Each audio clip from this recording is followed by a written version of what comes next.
Spotlight is proudly sponsored by HEC Media, St. Louis's home for arts, education, and culture. I was less surprised and more interested. This is an amazingly resilient group of artists. For a blind person, there's no other experience that can compare to it.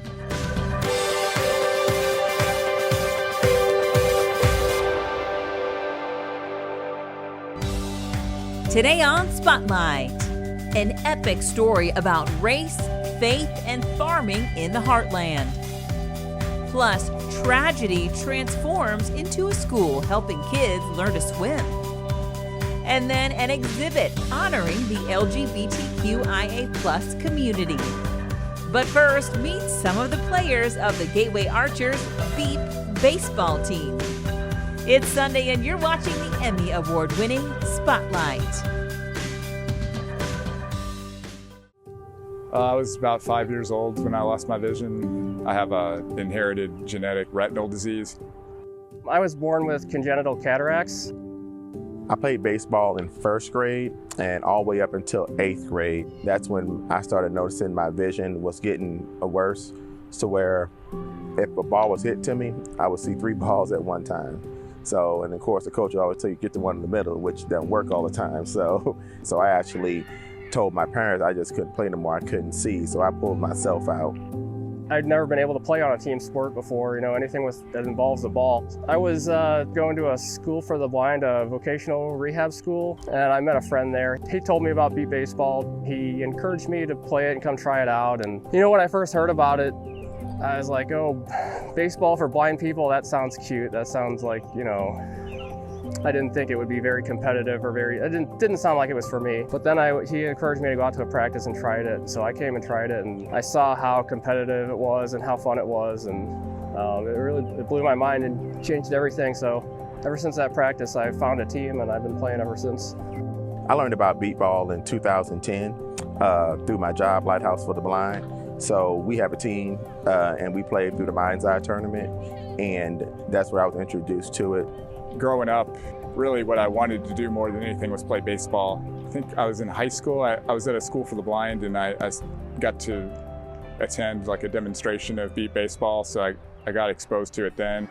Beep baseball is a baseball for the blind and visually impaired. It was invented in 1976, actually by some Southwestern Bell employees, retirees, who figured out how to take the handset and make a loud noise to put it inside of a softball, and the game was created. So it's basically played by 6 blind and visually impaired players. You have a sighted pitcher and a sighted catcher and some sighted spotters, but everyone, whether you have any vision or not, wears a blindfold, and it's a lot of fun. I'm part of the Gateway Archers. We're a brand new team to the National Beep Ball Association. Mind's Eye Radio is a local nonprofit that helped us make this happen and is supporting us.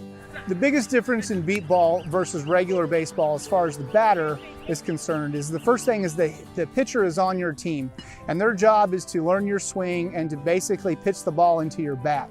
Once you've hit the ball into play, you then have to listen. There's a buzzer on what would traditionally be first base and what would traditionally be third base. And you have to identify which buzzer is buzzing, and you need to run and get there before a fielder fields the ball. If you can get there, it's a run. If the ball's fielded before you get there, it's an out. My capabilities, besides my vision, is still there. It is more of a testimony for other people, other children that's coming up that went through what I went through, that you can still do things, you can still have fun and still not be able to see that well, and it shouldn't stop you from doing anything that you want to do. So it does mean a lot to me, and my children can watch Dad still be active, so it gives them a goal to say, hey, Dad's still doing it. Dad's still able out here and having fun and just being able to be active. So I enjoy every minute of it. I try to get as sweaty and dirty as I can. It's really a blessing to be able to play this game. This team, we're all people who live in the St. Louis metro area, and I think that's meaningful because A lot of the other teams in the NBBA have players from all over the country that just sort of come together for tournaments, and they're not together on a regular basis. They're from all over. And so I think what we've got going on here is pretty special. For a blind person, there's no other experience that can compare to it. Just being on a team, being out, being physical, exercising, be able to run open free on a field without anybody needing help from anybody, being able to hit the ball and run full speed to a base and compete and have your team cheer for you. There's no way to describe it. You have to experience it. Scan the QR code on your screen to follow us on Facebook, Twitter, or Instagram. The chores. The stores. There was a time when the difference between city life and country life was good-natured fun. Goodbye, city life. More like us and the other us, rather than us and them. But today, it seems, many of America's great divisions can be plotted on opposite sides of a fault line between skyscraper and barn, concrete and dirt, church and state. The question of loving people who are very different and far away, and about whom we have prescripted, stories as to who they are and what they are, and therefore we can dismiss them, is really strong. Marie Mutsuki Mockett lives on the city side of the line, but has long had one foot on the countryside. Because of a family farm she used to occasionally visit, which she has now inherited from her American father and Japanese mother. In her new book, American Harvest, Mockett travels with a crew of harvesters for hire, following the wheat belt as it ripens from south to north. A 5-month journey to places in the heart, full of challenging conversations about the virtues of working the land and embracing the Bible. There's only so much about this world that I could understand if I didn't talk about religion, because it's a cornerstone of their values and what motivates them. They had very nuanced views about a lot of things that I think people would just assume that they wouldn't. I remember the one conversation in the book with the young man, Justin, who's sort of a very central character in the book, talking about, well, why do we go to church? It doesn't say in the Bible anywhere we should go to church. Were you surprised by just how nuanced some of their views were, or maybe even progressive in some senses? I think I was less surprised and more interested. And the degree to, if I was surprised at all, I might have a voice in my head saying to me, oh, people are going to find this interesting, or this is good, this is complex. So I kind of dispensed with my personal feelings of surprise. I knew that the lived experience must be different than the experience that I would assume they have if I just read a bunch of headlines. So following that rule, I then really just tried to focus on, well, what is happening? What am I looking at? And every time I hear something relevant, I need to write it down. The ending scene in the book, no spoiler here, we'll just say it has some imagery involved that leads one to believe you're hopeful. Are you hopeful that this can be resolved? Some days I am, and some days really, honestly, no. A friend of mine read this book, who's a writer, and the question she walked away was from the book with was, what is a human? And there is a point where I asked this question, and I had forgotten about it. But she said, I really think that that's what the book is about. I think you asked, what is a human? And I think that that's kind of a good question. And on days when I believe in the essential goodness of people, I feel hopeful. Justin is stoic while I am crying. Both Justin and Michael have become accustomed to my teariness, which is humbling for me since I'm supposed to be the adult when we are together. But at times like this, I feel as if I've gone back in time and my years of adult learning no longer count. I feel myself to be all ages at once. I'm 8 on the farm. I'm 46 in the city, and I'm maybe 20 here talking about God and the structure of the modern evangelical church.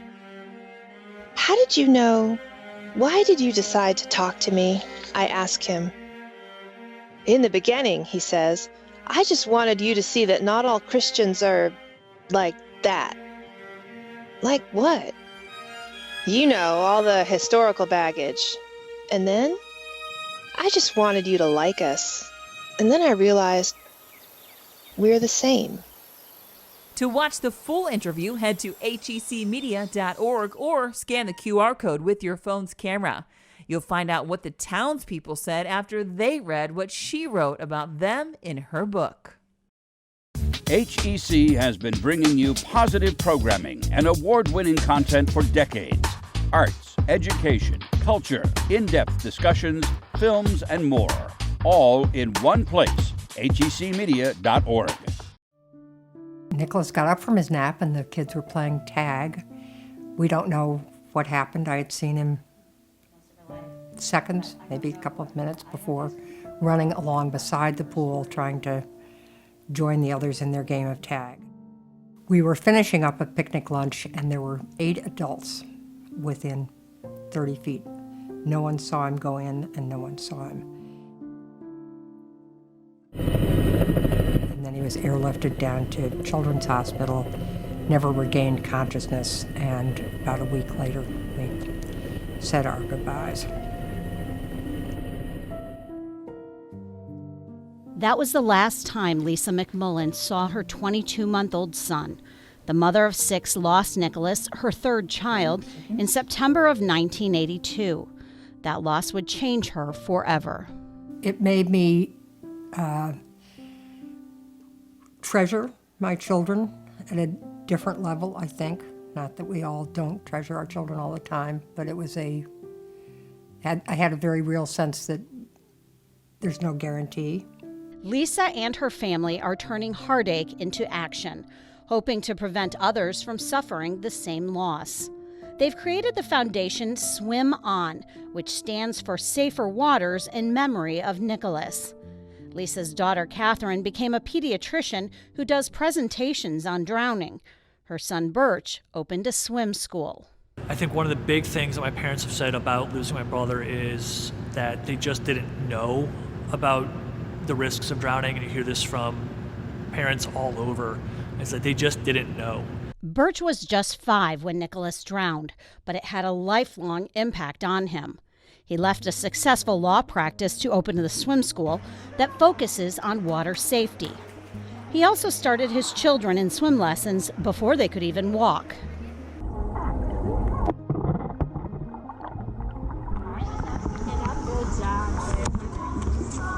We are working on teaching kids how to, so if they fall in the water, how to roll over and float.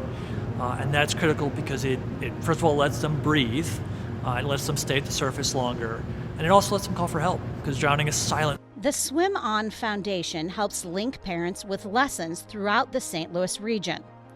There are also resources, including videos that hit home, how quickly and how quietly a child can drown.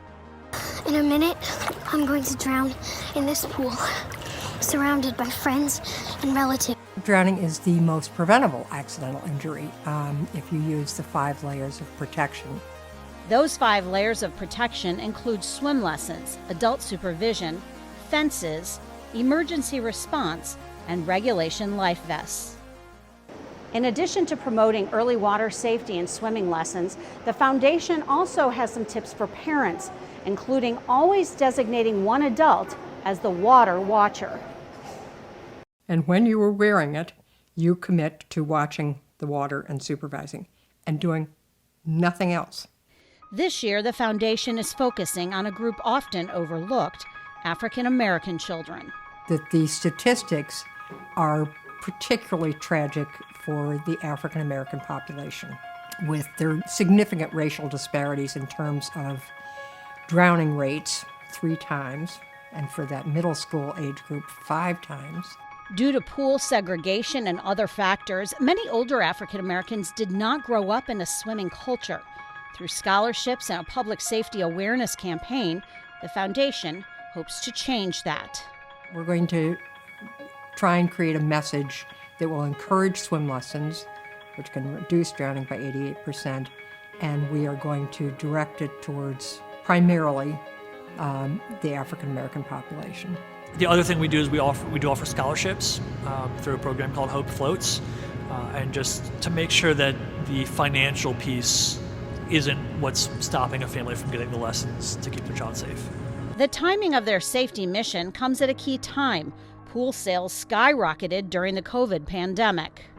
If you have a pool, your kids are at risk even when you're not necessarily at the pool. A lot of drownings happen when you aren't expected to be by the water. In her home, Lisa McMullen has a booklet with photos and stories of families who've lost children to drowning. It's called Not One More. It only invigorates her mission to educate others about water safety and to support those who've suffered the unimaginable loss of a child to drowning.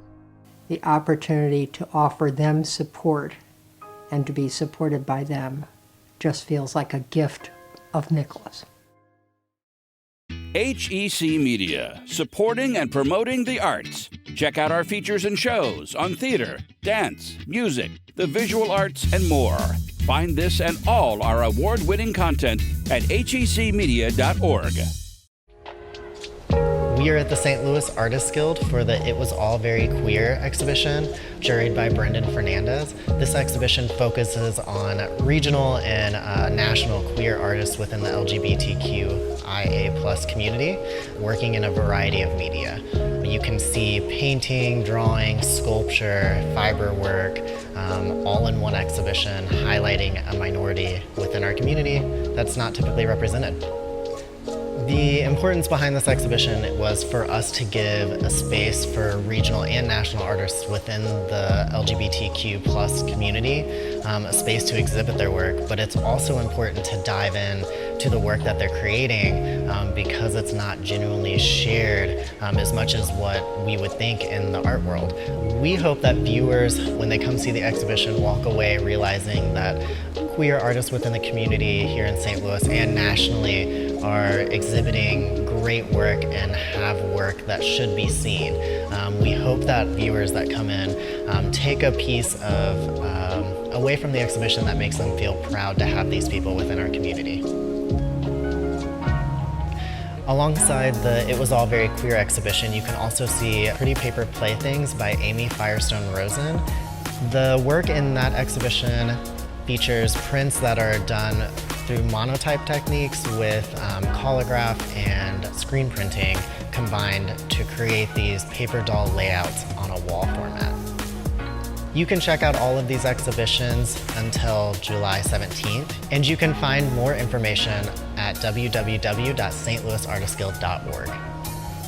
Restoring the luster to statues at Busch Stadium, later on Spotlight. Got a little gate to go in and out. I should have had this procedure a long time ago. Dick Bonin had a heart procedure at Mercy Hospital St. Louis, which used to be a big deal as it would require a lengthy hospital stay. But for Bonin, his transcatheter aortic valve replacement, or TAVR, was different. Luckily, I got to go home. He went in at 6 a.m. for the 90-minute procedure and was home by 6 p.m. Bonin became the first TAVR same-day discharge patient in the St. Louis area. The procedure basically involves using a stented valve that's mounted on a balloon where we actually insert it into the body, usually the femoral artery, and deliver it to the heart. And it's basically to treat patients with a narrowed aortic valve, which is a very common issue that we see, especially in older individuals. Now, Bonin's back to the outdoor activities he enjoys, and he feels stronger and healthier. I was out doing this deck last year, but I couldn't do very much. Before the procedure, he says having reduced blood flow affected his daily life. I'd come out and work about 5-10 minutes, and I'd have to go in and take a rest. My wife and I walk, and there's a hill over here. We call it Cardiac Hill. And I had to stop going about halfway up the hill because I was getting a tightness in the chest. And I told the doc about that when he thought he heard something. That's when he said, yeah, you're going in for a stress test. Instead of having about that much blood flow coming out of it, Dr. Zone said I had less than a pencil lead coming out through it. So it was working hard. And he said I could just kill over any day. They actually be considered for a same-day discharge TAVR procedure, we did have to go through a checklist of about 20 items, which incorporated his baseline patient characteristics, how well the procedure went, the logistics of where he lived, how his postoperative course went. He met all those points, which allowed him to be discharged on the same day. Doctors at Mercy Hospital St. Louis were the first in the area to do the TAVR procedure in 2012 after it was FDA approved. It started with hospital stays as long as 10 days. Alongside advancements in medicine and technology, the typical stay shortened to a range of 30 to 34 hours. Then Mercy says because of the pandemic, Mercy Hospital St. Louis tried something new. That's when patients were sent home on the same day, and doctors discovered they did well. So because of COVID, it kind of initiated this approach. We really felt like this was something that was good for our patients, and it also freed up resources for other patients. Bonin says he didn't realize how badly he needed the procedure until he had it done. I didn't think I was sick. I didn't think I had a problem until, especially after the procedure. So I'm lifting these boards right now and replacing this deck, but I feel 100% better, sleeping better. I feel like I've gained an extra 10 years. HEC has been bringing you positive programming and award-winning content for decades. Arts, education, culture, in-depth discussions, films, and more. All in one place, hecmedia.org.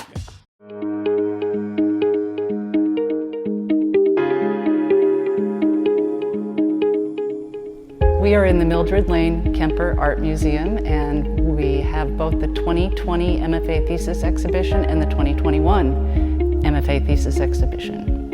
The MFA in Visual Art program is actually one of 2 MFA programs in the Sam Fox School, and it's a 2-year program which students come to learn to deepen their practice, conduct research in art, and prepare to be professional artists. So the work in the 2 MFA thesis exhibitions is cross-disciplinary, interdisciplinary, multidisciplinary. There's work in painting, sculpture, video. Students come to this program because it is an interdisciplinary program and can pursue a variety of paths and material strategies in their work. The thesis exhibitions represent the culmination of students' time in the MFA program, and a coherent body of work develops out of that time, as well as an intensive written text that accompanies the work in the exhibition, and that's all called the thesis work. This is an amazingly resilient group of artists that are being shown at the Kemper in these 2 exhibitions, having worked through the pandemic remotely with sometimes access to their studio. The 2020 group had to vacate their studios when the pandemic hit. Their show at the Kemper here was postponed, and we are so grateful that we were able to mount it this year alongside the 2021 graduates thesis exhibition. The Kemper Museum is currently not open to the public. It's open to the campus community only. But this is a significant moment for these artists to be able to show in a museum. It's a major part of our MFA in Visual Art program that their thesis exhibitions are mounted in such an important venue. In addition to the exhibitions on site here in the gallery, we are also showing the students' work online, and you can see these exhibitions online right now at the Kemper Art Museum website. You can find the stories featured in today's show along with past episodes and more at hecmedia.org/spotlight.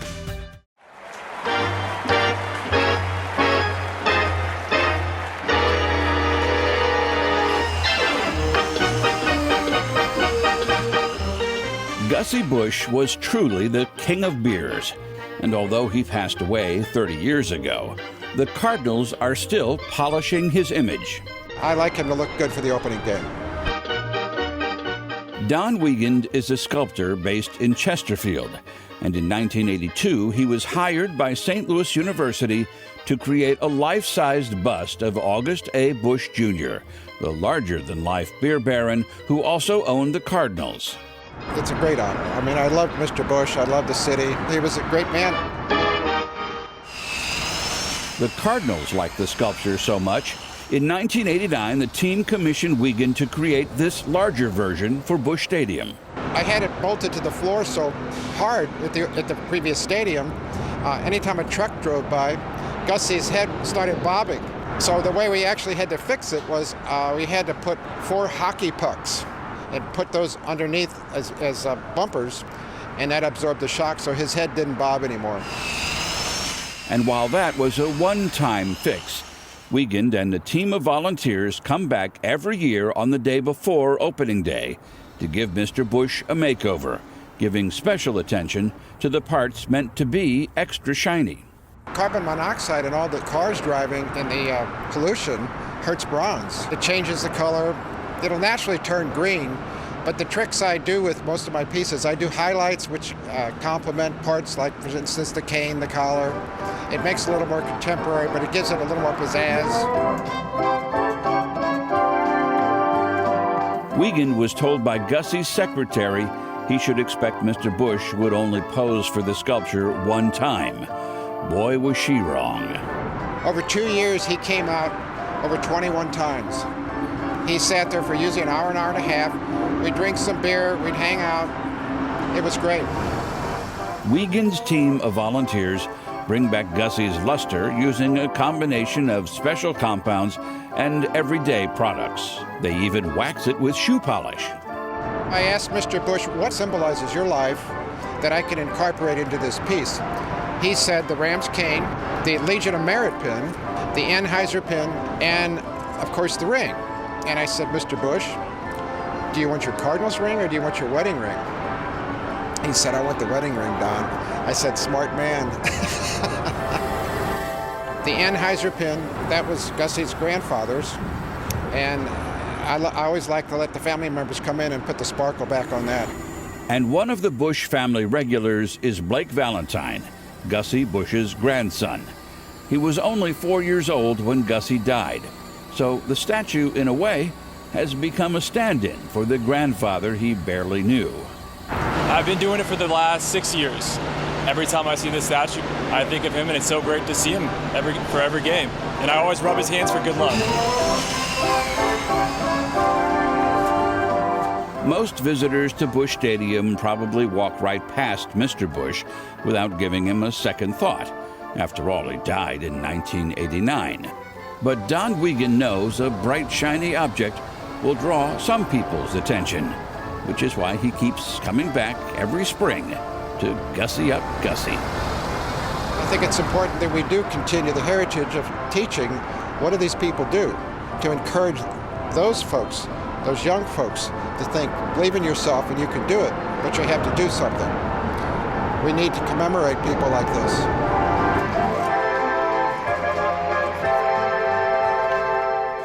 Next week, it's 4th of July weekend, so find out about the rise of America's founding father thanks to a new book, plus the history and mystery that surrounds the Declaration of Independence. Thanks for watching Spotlight. Join us next Sunday at 9:30 a.m. on KPLR 11.